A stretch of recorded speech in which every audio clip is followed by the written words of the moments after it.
Welcome to Legacy Builders, strategies for building successful family enterprises.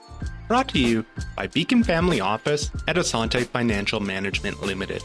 I'm your host, Jorge Gagnon, Senior Wealth Advisor, and on this show, we explore global ideas, concepts, and models that help family enterprises better navigate the complexities of family wealth. Today, we welcome Tom McCullough, Chairman and CEO of Northwood Family Office. Tom is a distinguished figure in the wealth management industry, frequently speaking on issues relevant to wealthy families.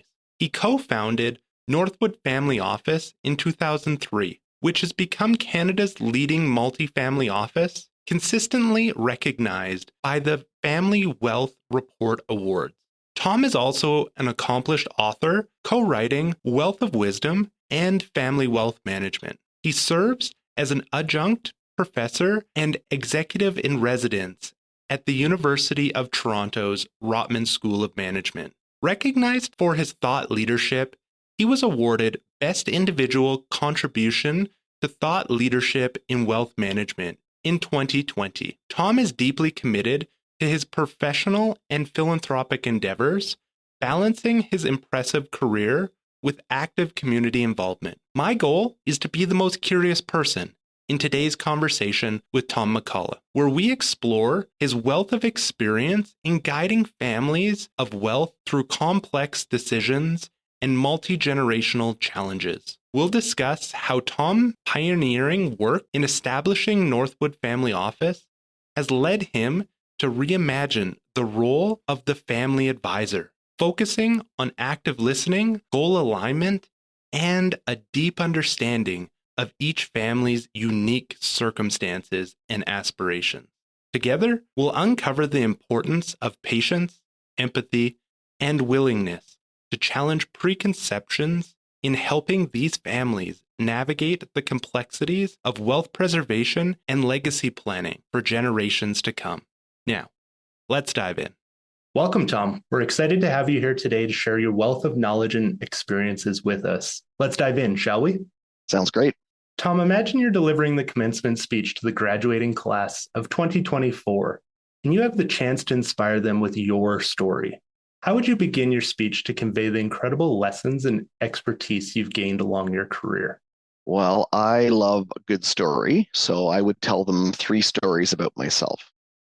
I would tell them that when I was young, I would ride my red 2-wheeler bike to the local grocery store, and I would buy a bag of caramels. If people are old enough to know what caramels are, they're little plastic wrapped chewy candies made by Kraft back in the day. And I would bring them home and I would set up a store in my garage, and the cost of the caramels was probably half a cent a piece, and I would sell them for 2 cents a piece, so wholesale to retail. And I did this kind of thing all the time. I sold things door to door, seeds and all sorts of things. And so I kind of realized that I was kind of this business guy at 8 years old, and service and that kind of thing. And I worked for years at Dominion Securities in the investment world, serving people. And then I ended up starting a business myself as an entrepreneur, which is a family office. And I think the conclusion I'd take from that for myself is, and the advice I'd give to people is find your passion. And it's just amazing how much, when I talk about the things that I do, I'm totally passionate. And I think about all the people in the world who do a job and have never really had passion about it. They just do it. And so I would encourage people to, not everybody gets to do this, but if you can find your passion, it's a beautiful thing. And there's a great tool called Ikigai, which is a Japanese word, and some people will have heard of this, but it's the intersection of things that you're good at, things that you love, things that the world actually needs, and something you can get paid for. And if you can find that intersection of those things, that is beautiful. So that's the first thing I'd say. If you can, find your passion and follow it. Right. The second thing I would say to a group of graduating students is enlarge your map. So if you think about a map as a certain size, and if you go outside of that map, you take a bit of a risk and you go outside of that map, your map is bigger. And then if you do it again somewhere else, your map gets a little bigger. So I would encourage people, and I guess I'll just tell my story. 20 years at Dominion Securities. I had a great experience there, spectacular firm. And I took a gamble on starting this thing called a family office. People had no idea what it was. Back in the day, they asked me if it was, like birth control and family counseling.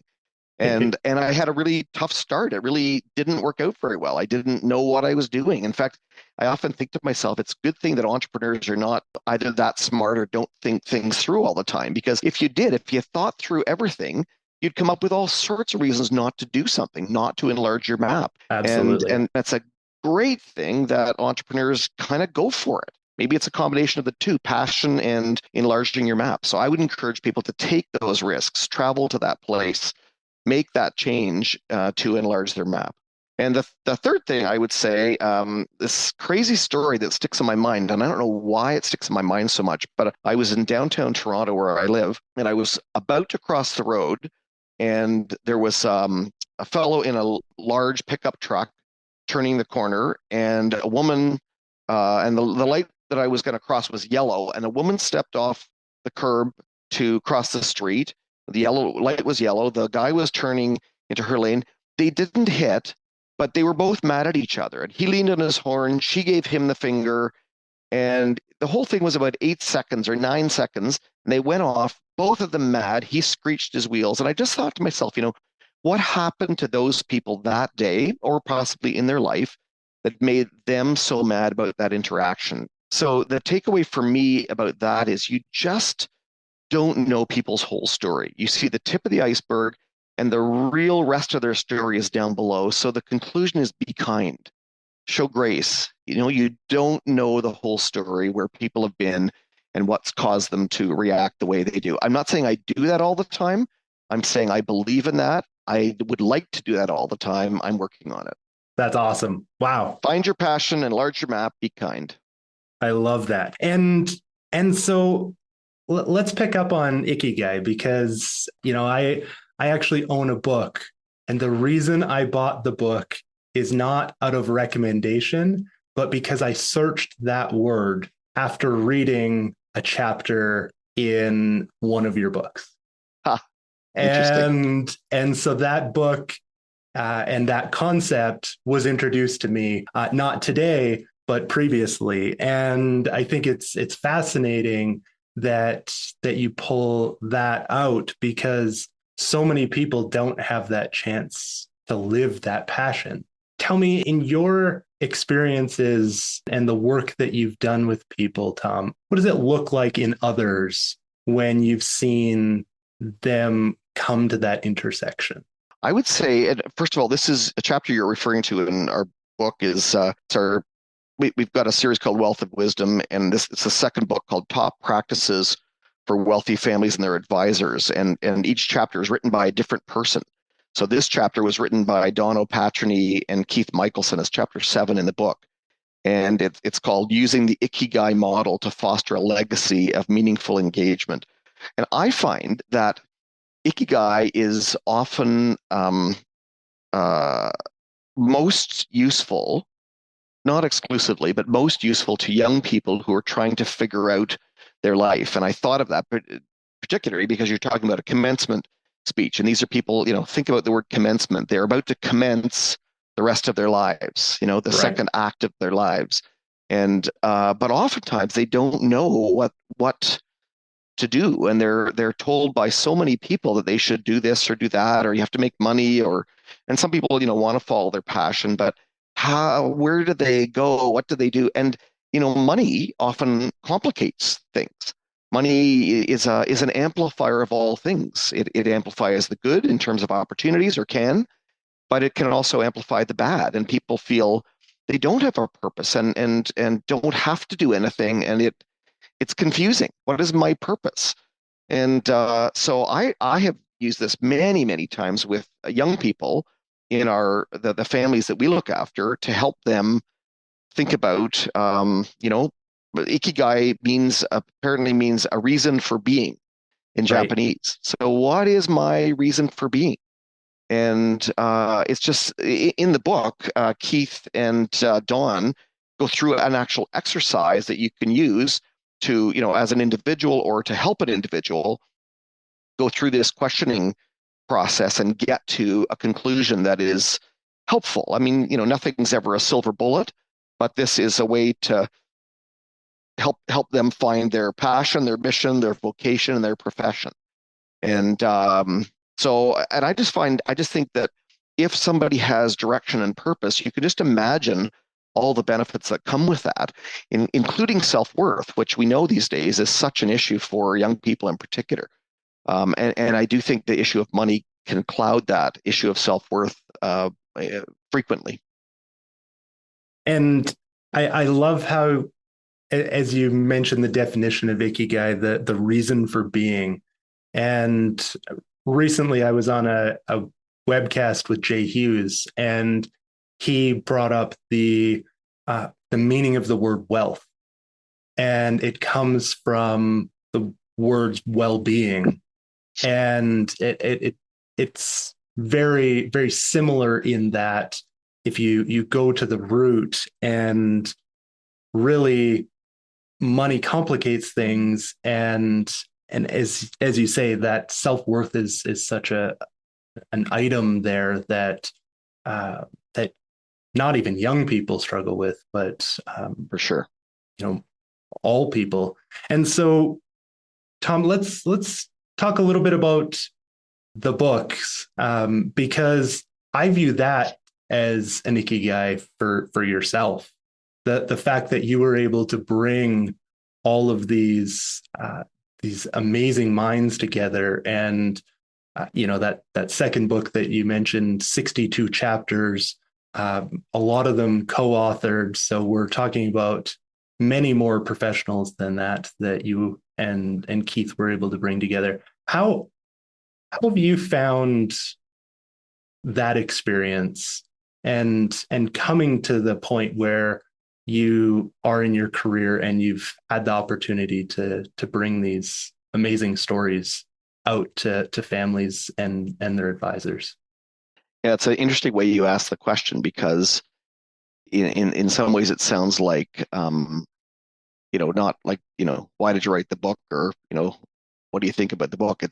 It really has been a fascinating journey, mostly because, well, a couple of reasons. And in fact, it's interesting you asked this question, because just an hour ago, I was on the other side of the microphone interviewing my co-author of this book, or co-editor of the book, as part of our podcast series. And we were just talking about the legacy of the book in our own lives, not to mention that it's been helpful for other people. What has it been like for us? Because it's not an odd book, but it's a bit of a curiosity, because the first book is called Wealth of Wisdom, the Top 50 Questions Wealthy Families Ask. And we really started with that because, we both of us have been in the business of helping families of wealth for many, many years. And there are some common questions.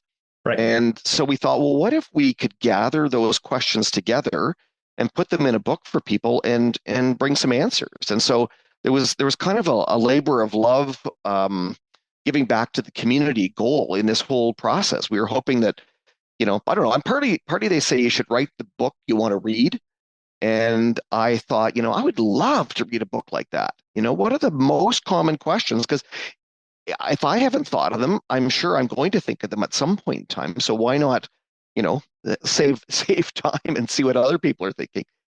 And I love the idea of questions. I mean, you need answers sometimes, but I do like questions because there's a humility to questions that opens the door for further conversation, as opposed to closing the door with an answer.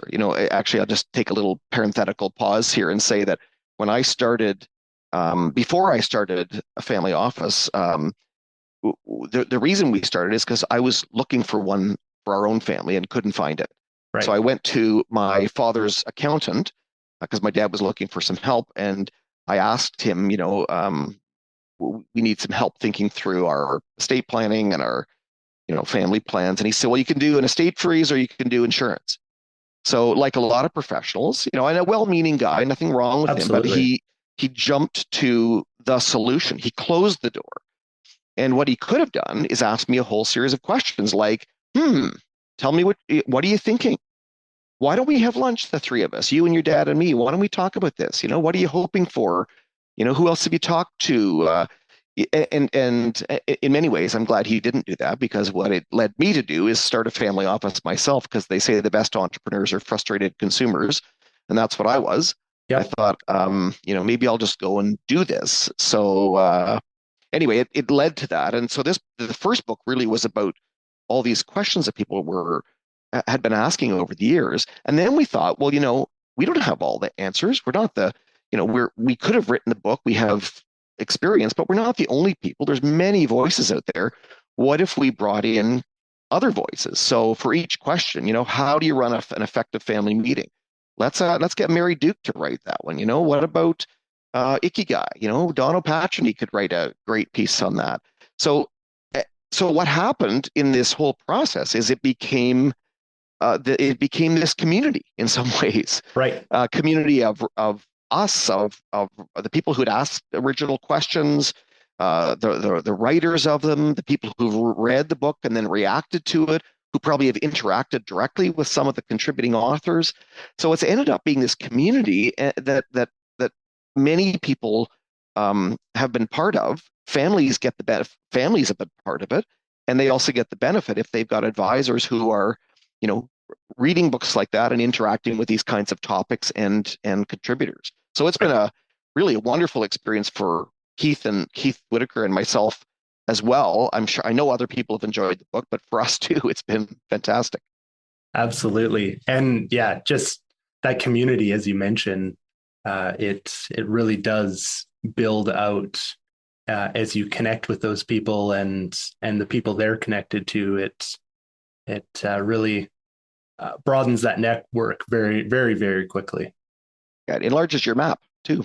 It enlarges your map, and that's actually where I was going. Is we've talked about the starting the family office, and all the reasons that, as you say, people don't take the leap in life. And so in the work that you've done and the families you've worked with, what do those leaps look like? Because sometimes the leap is the wrong leap, but oftentimes it's just needing somebody to get them to that point where they knew that they were going. Yeah, that's a good question. I have to think about that. I mean, there are bad leaps, no question. Sometimes those bad leaps are obvious. Sometimes they're only obvious after the fact, for sure.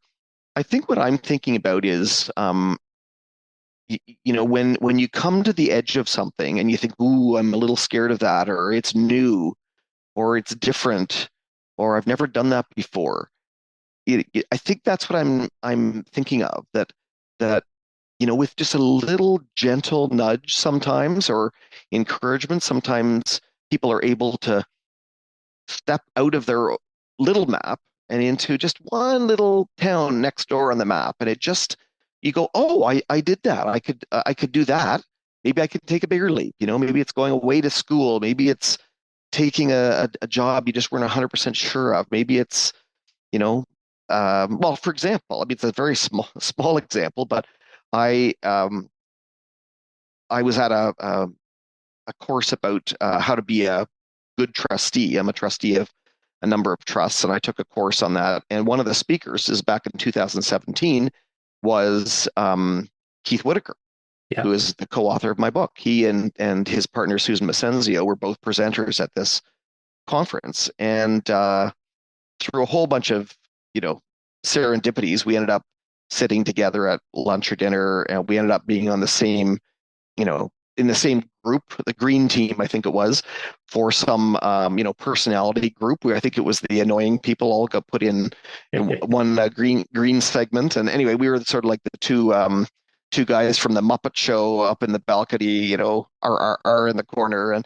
But in any event, I thought to myself, oh, this is a very, very sharp, interesting, thoughtful, incisive guy. And I already had this idea for the book, and I thought, I wonder if he would want to write this book with me.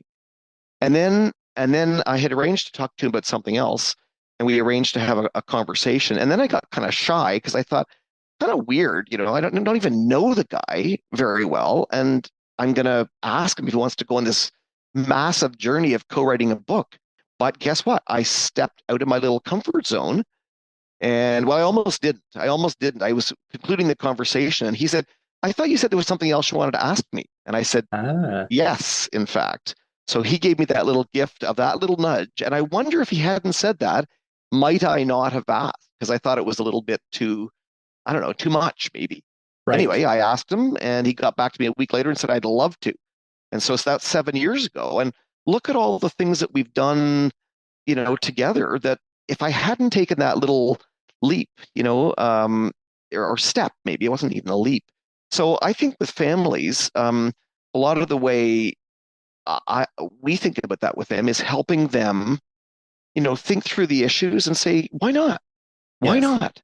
And sometimes it just needs somebody to do that, to give you permission in some ways, because there is some chance of failure, Yep. even if it's small, but a little bit of permission to say, why not? It's okay. So I think that's a really important role that we can play. We can all play in each other's lives, but certainly we play in the lives of the families that we work with. Absolutely.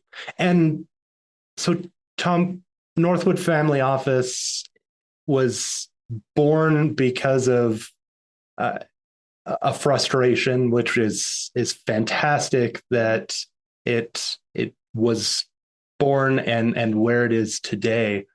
The landscape has changed dramatically over that time, where there are more people asking questions instead of coming with solutions. How how do you think it would have been different today if you were asking those questions in relative to your father's accountant and how that Ah, was? I see what you're saying. Well, that's a very good question. Maybe more of those people would have taken some training and or seen what was going on and learned about, active listening and those kinds of things. It's possible. Yeah, I don't know. I don't know. There's still lots who jump right to solutions. I don't just mean accountants. I'm talking about yeah, really any of us. yeah, And it's a skill that you learn. I think people who spend a lot of time learning a trade a trade or a profession, or they're experts. It's the curse of knowledge, that you're so knowledgeable about these things that you are, and people are paying by the hour in some cases, or you want to deliver value, so you jump to the answer. But the answer is not all. People aren't always even asking the right question. Like right. I teach an MBA class called the Management of Private Wealth. I've taught it for 14 years at the University of Toronto MBA course, and one of the first questions, or one of the first stories I tell them is about a person who called me up years ago and said, not a client, and said, my money manager is terrible. My investment manager is awful. So should I fire them? So I asked the students, well, what questions should I ask this person? And they ask, the traditional questions about, well, how long have you had the money manager, and how did they do relative to the index, and what kind of manager was it? And I said, okay, those are questions. I said, would it matter how old this client was? Would it matter how experienced they were? Would it matter how much they spent? Would it matter, what their history with money was in the past? Would it matter if they were supporting other people? And the more we talked about it, what we realized is that this particular person, the real issue they had was that they had a spending issue. They were spending a lot of money and were Right. concerned. We ended up doing the research, and it turns out their money manager, it was a very bad period, and their money manager even did slightly better than the index. So they were asking the question they thought they should ask, but really, the more we dug into the conversation with the person and got the information, we kind of realized that was kind of the wrong answer for the question. And if we jump in and start to answer the question that people ask, they don't even know the right questions to ask sometimes. So part of Right. our job as a really good advisor is to gently probe and to help them figure out what the right question is, and then together we can sort that out. But I think advisors, maybe on average are better, Yep. but I think we have a long way to go. I think we all, many people jump to solutions very quickly, and it's just I find it just amazing if it's awkward. It can be awkward, but if you count to 10 sometimes before you respond, which seems like an eternity, Yep. it's amazing. Sometimes people continue their sentence, or they have thought for 5 or 6 seconds and then say something that's gold in the relationship. There's some kind of disclosure, there's some kind of realization they've come to, there's some kind of issue that they've never told anybody else before, but it's going to be central to solving their issues. And so if we can wait, have the patience and the withstand the awkwardness sometimes to wait or ask questions that elicit more, I think it's just really, really powerful. And so your question is it better today than it was? Probably yes, but I think we all have a long way to go. Right. Right. Now, on that topic of investing and I in the theme of do-overs, you have another book that is on second edition. So you had the chance there to make some edits and improvements. The book that you wrote with Mark, tell me about that and how that plays into the world. Yeah, so that book is called Family Wealth Management, 7 Imperatives for Successful Investing. So that's really a book about investing. The other books are really about the issues that families of wealth have.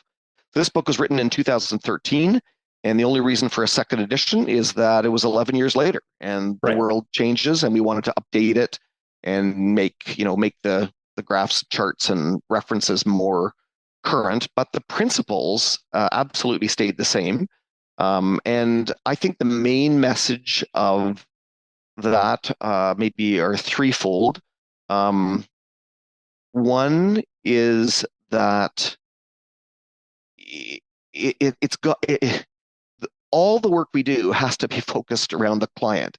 So it makes me think of Galileo or probably Copernicus, one of those people. And the debate, does the sun rotate around the earth? And ultimately they realized, no, it was the other way around. And I think that's the thing with investing. I think people rotate around the market. Right. Sometimes the stock market. And clearly that, if you really think about it, that's not true. If you could reorient yourself to say the stock market or investing, like many other tools, is a tool to serve the family. So what does the family need? And then you have to think about investments in service of the needs of the family, not how does the family jump into the double Dutch skipping rope, and trying to figure that out. I think that's just a wrong-headed approach. So the book Family Wealth Management is very much focused on, what are the goals of the family? And often people don't know. Right. People don't know what they are. They've never calculated the cost of the goals. They've got their goals in their portfolio are completely separate from each other. The second thing the book focuses on, I think, is really the area of I'll say a disciplined approach. Yeah. Not ad hoc. I think a lot of people take a very, very ad hoc approach to their investing, and I think something that is disciplined, documented. It's much easier to follow in behavioral science terms when things go wrong. That's the problem. That's when you need the discipline. And the third area, really, I would say that the book focuses on the need for integration. So investments alone don't make sense. They make sense in the context of goals, and they have to be modified by the other things of life. What are your plans for passing on money after you die? What are your tax implications? What are you thinking about kids versus philanthropy? What are you thinking about, ease of administration and management? Fees.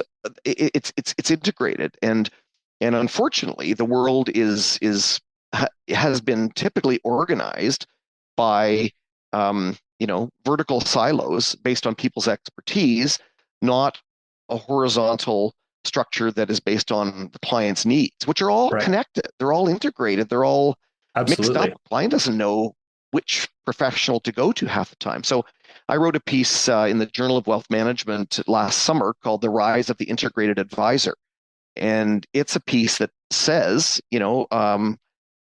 I think it's actually becoming a separate profession. This kind of general contractor role is a different role than electricians and plumbers and painters and drywallers. Not a Right. better role, just a different role. It's a conductor versus a first violinist and an oboe player. This general contractor, coordinator, integrated advisor role is coming into its own as something different, and that's the job of some people and probably not other people. And it's, as I say, it's not better, but it's a different role that, and I think people have cobbled it, the clients, families have cobbled it together themselves because this person, there wasn't this person. So they've Right. got, an accountant and a lawyer and two money managers and an insurance person and a philanthropy advisor, and they, the client, are in the middle of all this. So how do you pull all that together? So the book, Family Wealth Management, while it is an investing book, it puts investing in the context of all those things, goals, discipline, and other things that need to be integrated into that. Right. Now, going back to the integrated advisor and piece that you wrote, if we were here 15, 20 years from now and where you think the world is going, and we looked back on that, what do you think that integrated advisor would look like and where they would occupy as far as the advisor to the family? What do you think that'll look like, Tom? Well, I mean, to be totally frank, I think it looks like a family office. That is our role. When I started this business 21 years ago with my partner, we wanted to be Wayne Gretzky, skating to where the puck is going to be. And we knew the puck wasn't there because people thought we did birth control and family counseling, spent 21 years pushing a rock up a hill trying to explain to people that, you probably wouldn't build a luxury home without a general contractor or architect. You probably wouldn't just randomly choose trades and organize them yourself. You'd probably have a game plan and somebody who's done this 20 times, 50 times before, not you doing it your first time. Yes. So, and that has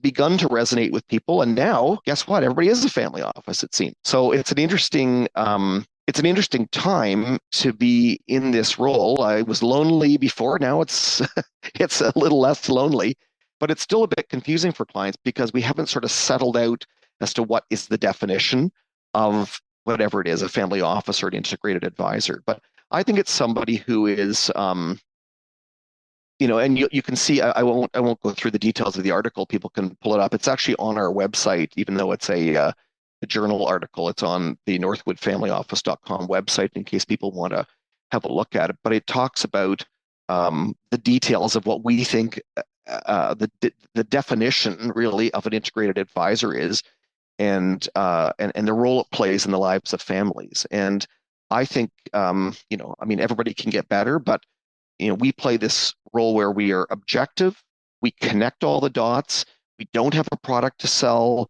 we're our goal is to help clients. They're the only ones that pay us. We don't get money from other people, and and we provide advice across a whole wide range of areas of their life that's all connected. And so I think that's really what an integrated advisor is. I think there's more and more people as they realize what it is are going to want it. Right. Right now, it's mostly available to those who have money. I'm sure somebody is going to find a way to take it down market to more average people. It's Yep. hard to find for the average person. I think one of the most common questions I get is if we talk to somebody and our minimum is 15 million liquid assets, which is typically about 30 million net worth. There's loads of people, great families who have less than that and still need this help, and we can't do that. But there's and I think there's a growing group of people who are going to be able to do that, and the need is going to be there. So I mean, there's the research tells us there's about 12,000. It's probably a couple years old now, so maybe it's 15,000 people in Canada who are worth more than $30 million. That's our target market. It's a Right. tiny target market, but there's many, many people who got, you know, less than that, but still the complexity that comes with wealth that need this integrated advice. And Absolutely. I'm looking forward to more people getting it. Absolutely. And now I want to talk about the the interaction at the intersection of the road, the people having a bad day. And I think that, the as you said, you don't always know people's story. And you've seen many people where if you judge that book by the cover, you'd have it so wrong. And even the life as a trustee, the intimate moments in that. So how do you implement that into your way of thinking, Tom, from a professional? And as you said, it's not an always thing, but it's an intention. So how do you implement that way of thinking, and how does that benefit the families you work with? Oh, well, it certainly benefits the families. That's the easier part. It's Yes. always it's always good to be understood. I think it's it's I mean, nobody wants to be judged by their cover or their last outburst, or the the mistakes they've made or the things they've done. So everybody, I think, wants to be given grace. Everybody would like to be. I think most people would like to be known and understood, and we're human beings. We show the part that we're okay showing. Right. Above the waterline is the part that we're okay and proud of, or confident in. But so much of us is buried below, and it never comes out. Right. And so one of the things that happens in our practice, I find, is that because of the way it's set up, and there's no product to sell, there's no clients feel aligned, I would Yep. say, and even just the approach that we take in our meetings, it becomes clear early on that we are there to be helpful to them. We don't know exactly what it is that they need yet. We'll learn that over time. They'll learn that over time. They Right. may not even know. And but we're sort of opening things up. And it's back to my comments about, allowing time. When we start our conversation with clients in our discovery phase, we ask many questions, but one of them is, what are the best three things you've done for yourself and your family in the last 12 months? And then we wait, I would say, an uncomfortably long period of time until both, if it's a husband and wife, until both of them answer the question. And it's actually hard. It's hard to think about, but we wait and allow them time to think. Sometimes it's funny when, sometimes there's a few that are the same between the couple, and sometimes they're different. But as you would imagine, as you well know, the answer is rarely numbers. I got 18% of my portfolio. No, it's Right. I lost 20 pounds, or we got the whole family together for the first time, all of us, since the end of COVID, or I spoke to my sister for the first time in 2 years. We've been estranged. And then we say to them, and then we wait, and then we say, how do you want to answer that question 12 months from now? And then we wait again. And it's not easy, and it's not immediate, but the more you wait and give time for people to think and respond, it is common for people to dig down deep and Yeah. get at things that are important to them. It's common for people to say, I haven't told this to very many people, but, and it's something that, it's important to them. It might be a challenge with a family member, or a personal challenge or something. And so, we hold those things very tenderly, of course, but it can be helpful in us helping them over the years ahead. And you think to yourself, some days people think we're in the investment business. And after you hear that, it's kind of like, wow, that seems crazy. Yes, of course we do those things, but really we're in the business of helping people, you know, um, figure out the things that are good for them and their family that they want to do. And that's Yeah. very, very different than the technical work that we also do. So then somebody's got to make that happen, and you use the tools of investing or tax planning or estate planning or whatever it is to make some of those things happen. But some of them need to be funded, and some of the goals don't need to be funded. But how can we be a supportive partner to you as a family to help you, do the things that you want to do. So we do integrate it into our practice, and I try and integrate it to my life. You hear somebody's story, even somebody who seems brash and self-confident. I often think to myself, I wonder what their story is. There's Yeah. something deep down behind it. It's not like you're trying to get at it either. It's just even, I find that with people who are annoying. I find lots of people annoying, but I try to think of the other side and think, I wonder what their story is that that brings that out, because we all have this. We Sure. all have a life below it. It doesn't have to be, some weird cryptic thing. It just, it's hurts and the struggles and trials and failures and all that kind of stuff that we often kind of keep below the waterline. But it's part of us too. Yes. So, we try. I do my best to keep aware of that, but I trip up often for sure. Well, and as you say, people want to be seen and heard, and oftentimes that's it. You might find them annoying, and all they want to do is be seen, or their Yeah. story to be heard, or what their concerns, or what's causing them pain. And Or at least not written off. yes, Maybe just that. yeah, absolutely. Tom, as we near the end of our conversation today, there are a few questions that I ask each guest before we wrap up. Are you ready for the tough ones? I'm ready. All right. Bring them on. Okay. Number one, what is the one key strategy you believe is the most essential for building a successful family enterprise? I mean, how do you narrow the thousand things down to one? But let me just speak from experience, my own experience. One of the things that we have tried to be is trustworthy. In a business like ours, you can imagine being a fiduciary for families. I mean, trust is perhaps doubly important.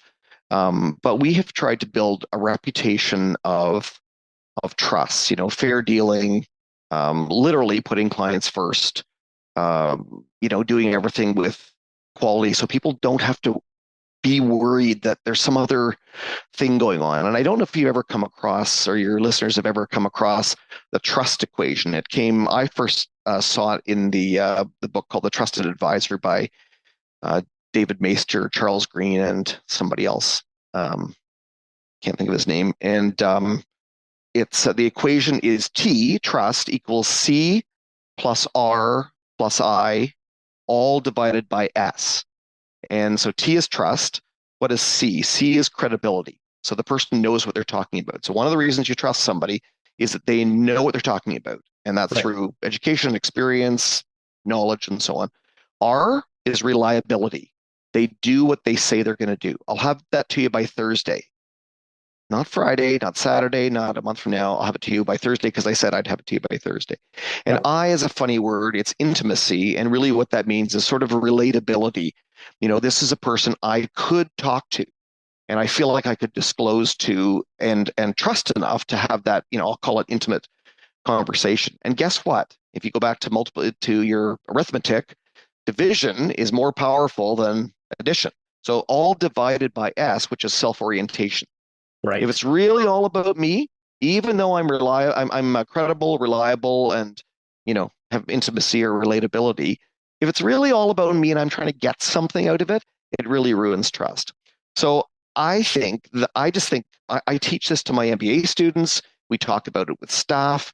I think trust is a foundational element to any kind of relationship inside a family enterprise, between if there's a family business, their customers and their clients and their staff. I just think, gosh, it's so fundamental. And we know the people we trust, and Right. we know the people that we aren't sure about. And if you look at those reasons, if you deconstruct the lack of trust, it's often related to those things.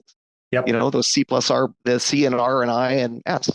So anyway, that's what I would say. Trust. Awesome. That's great. And I love the equation, and it's a good reminder. I'll have to pull that book off the shelf and go back through that one. It's been a couple of years. So That's awesome. Second question is, what is the most common challenge that you see family enterprises encountering when it comes to wealth transition and generational continuity? When there's a book called The Top 50 Questions People Ask, it's not surprising that people say, well, what's the best one? Or what's the most common question? I get that question Yeah. all the time. And the most common, I'll cheat a little, the most common set of questions is about children and money. That is the most commonly asked topic. There's probably 5 or 6 questions related to that. When do we disclose to kids about money? How do you make sure kids are, how you raise kids and not have money affect them negatively, and those types of issues. And so I think people are right. I think that's one of the trickiest topics. And Yeah. it's very interesting to me. It's a conundrum that you've probably heard, your listeners have probably heard the idea of preparing the wealth for the heirs and preparing the heirs for the wealth. And guess what? There's a lot of money spent by families, a ton, Yep. preparing the wealth for the heirs, investment management, tax planning, estate planning, etc. But how much money and time do families ultimately spend preparing the heirs for the wealth? And that's education, that is guidance, coaching, EQ, self-esteem, all the psychology of money issues, and money is tricky. It's an amplifier of all things, as we're saying. The positives in terms of opportunity, but also in terms of the back to the Ikigai, the self-worth issues, and people not launching because they've had access to money in ways that are not helpful. And I would say one of the things that comes out, one of the common challenges that you're asking me to comment on is this idea of parenting with your wallet. And I always think that money and power can solve issues for kids too quickly. So the classic story of somebody going off to college, they've got a budget for beer for the month, and halfway through they're out of money. They call up mom and dad, and guess what? Mom and dad are really busy. And so it's really easy to e-transfer some money and solve the problem. But rather, do you wait and say, oh, buddy, I'm so sorry. It's going to be a dry couple of weeks. You'll get your budget money next month, but not this month. Because Yeah. otherwise, what are they learning? So I think the idea of not parenting with your wallet, which is hard to do, but it's really important. And just one little thought on that is, it's very interesting to me to talk to entrepreneurs who often talk about the challenges in their life as being the place they learn the lessons, built character, learn the lessons. But then they become successful, they have money, and guess what they do with the money? They use the money to help their children avoid all the challenges, or many of the challenges that help them develop their character, that help them themselves, the entrepreneur, develop their character. So Right. it's this weird thing that we do, and we're human beings. We want good for our kids. We want, and we have the money, and so it's a real interesting challenge. And I one of the authors in one of the chapters of our book says, the 2 things that you can that you want to give your kids is roots and wings. And roots is this sense of self-esteem, love, support, stability, and wings is enlarging their map and having to figure out the beer money on their own and becoming an adult. Yes. Because if mom and dad play this role in your life, kids have the risk of not becoming adults. So I think I think that's one of the biggest challenges, and I think more and more families are aware of it, and I think probably doing a better job, but it's a challenge every day for people with money. Absolutely. I love that, the roots and the wings, and so often people don't put any effort or attention on preparing the heirs because it's the hardest thing to do. Money can Mhm. solve those things. You can hire great advisors who can help prepare the wealth, but that work needs to be done by the family to prepare the family for that Yeah, there wealth. is help, but there are advisors in that area as well. But it's mushier, isn't it? It is. It doesn't seem like there's an outcome But on the other hand, we talk about it as being so important. What's most important? Family. Nobody's going to say money, Right. but everybody says family. But how much do we invest now? Do we put our money where our mouth is? Often we don't. Often No, we don't. no. And Tom, in your experience, what are the top three qualities that successful family enterprise leaders possess? I wonder, I don't know if it's different for leaders in family enterprise than other leaders. I think there are some common elements of leadership across across the board. The things that come to my mind, uh, I think this applies to all leaders, is a clear vision and communicating that clear vision. I think people need a picture painted for them. They need inspiration. They need somebody to say, this is where we're going to go. Because otherwise, it's hard for people to self-generate. But I think really successful enterprises of any sort have somebody who's got this vision. Yes. I had the vision because I was looking for this thing myself, and I'm saying, surely this must exist. And if not, surely we can create this. So our vision was actually has been, and it was quite clear from the very beginning because it was a narrow thing. We want to help a particular group of families integrate and develop figure out their lives and have somebody help them manage it, and that was really clear for us. Second one, I think, is maybe this is has a family enterprise connection too, but I think, like, it's all about people, so you got to have strong people skills, Yeah. choosing great people, uh, care, empathy, authenticity. And the complicating factor in family enterprises is this, the three circle model that many people will be familiar with, because it's not just a transaction between an employee and an employer. It's those people are family too. So you've got to have an extra dose of family ability when you're leading a family enterprise, whether it's a business or wealth, common wealth together. And it adds complexity to it. And I think, so I think they've got to be more skilled. And then the last one sounds boring, but it's some kind of focus on execution. You can have all sorts of vision. You can have, happy people that are well understood, but you got to deliver value. You got to Right. deliver value to the client every day. You got to get the details right. You can't misspell the client's name. You've got to deliver on what you promised. It's part of that reliability, part of the trust equation. So I mean, there's many factors that go into great leaders, but those are the ones that I think about all day, every day as a leader. That's great. And before we conclude our discussion today, I'd like to highlight where our listeners can engage in more of the conversations you're having or the conversations that you're listening to. Could you provide us with where they can find both of those? The conversations that we're having now, I'm not sure if are you talking about like our books and podcasts or? Yeah, yeah, exactly. Yeah. Yeah. So, I mean, the books, well, there is a website called wealthofwisdombook.com that highlights the two Wealth of Wisdom books and then just links you to Amazon or whatever book purchaser you want to do. If somebody wants to order like a lot for a company or a family, you can get them through the publisher, which is Wiley, but I think you have to order more than 40 to make it worthwhile. So I personally just order them off Amazon myself. I have to pay for them too.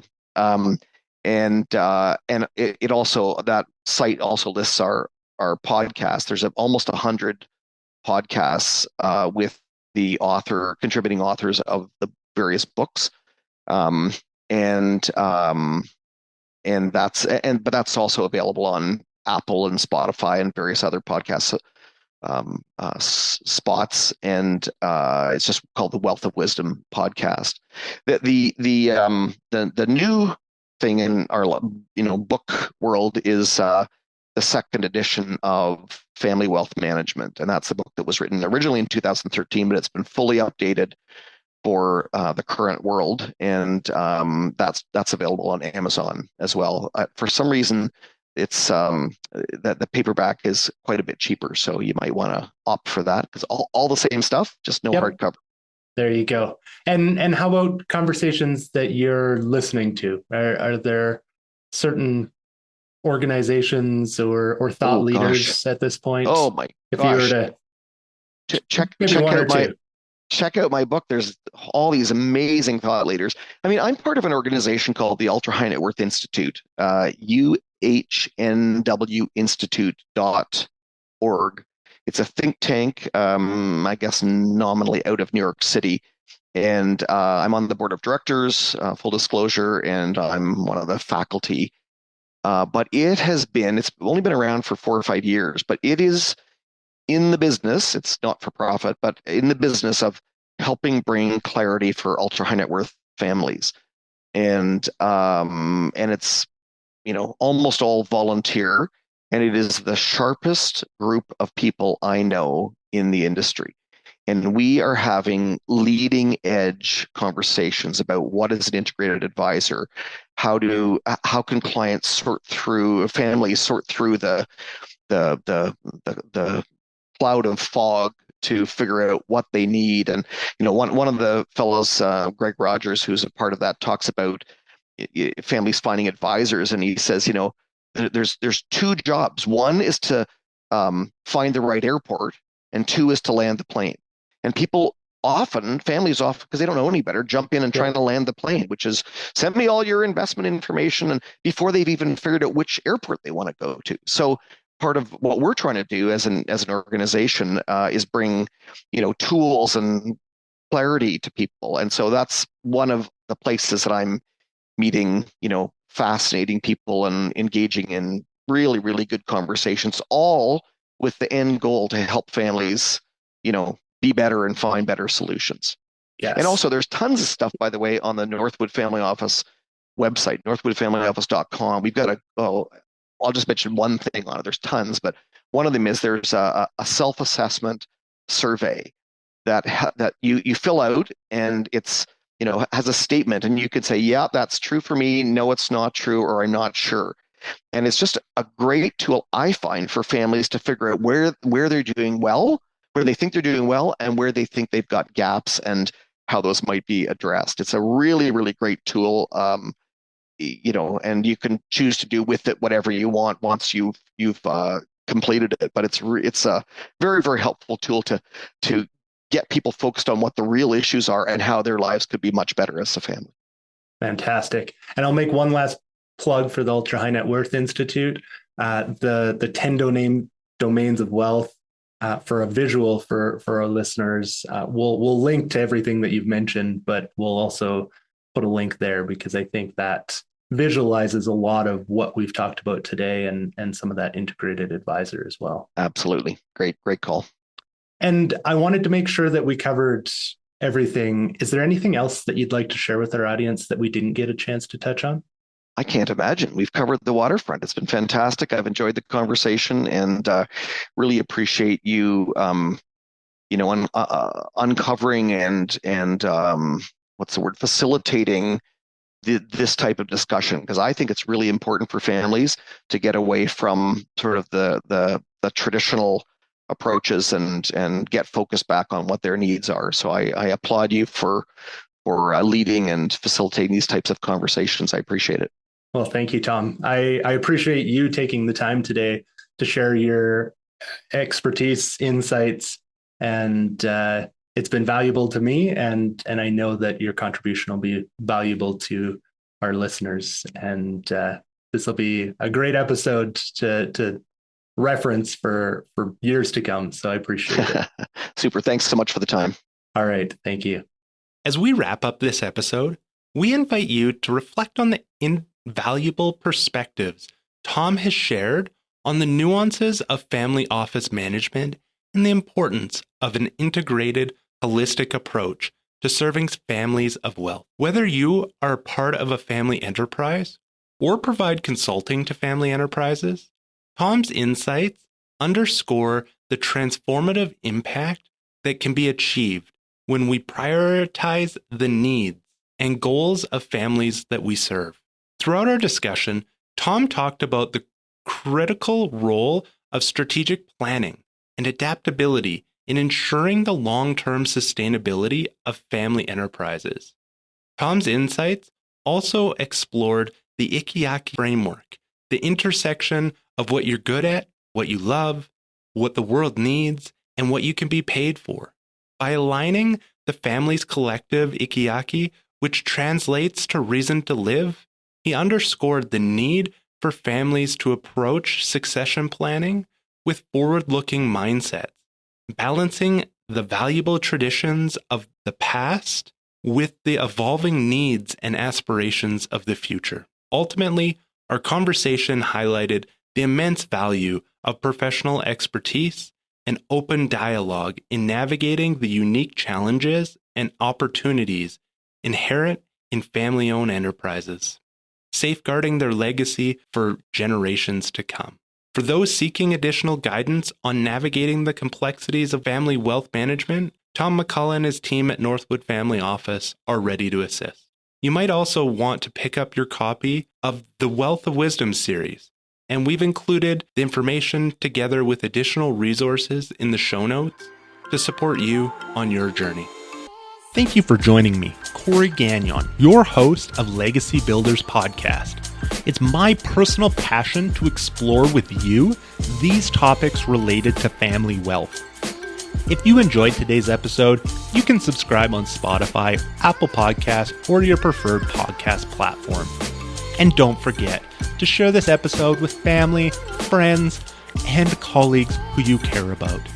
If you'd like to help support this show, you can do so by leaving a rating and review. If you have any questions about anything shared on today's episode, or have topics you'd like us to dive deeper into in future episodes, please let us know by emailing beaconfamilyoffice@asante.com. That's beaconfamilyoffice@ASSANTE.com. Legacy Builders, Strategies for Building Successful Family Enterprises is brought to you by Beacon Family Office at Asante. Are you worried about losing what you've created and seeking ways to transition your wealth across generations? Beacon Family Office at Asante supports our clients transition their wealth while maintaining relationships. If you'd like to access more content we've created, you can visit us at beaconfamilyoffice.com or for more details on our services and book an initial call. Thanks again for listening, and until next episode, stay intentional about building your legacy. This program was prepared by Corey Gagnon, who is a senior wealth advisor with Beacon Family Office at Asante Financial Management Limited. This is not an official program of Asante Financial Management, and the statements and opinions expressed during this podcast are not necessarily those of Asante Financial Management. This show is intended for general information only and may not apply to all listeners or investors. Please obtain professional financial advice or contact us at beaconfamilyoffice@asante.com or visit beaconfamilyoffice.com to discuss your particular circumstances prior to acting on the information presented.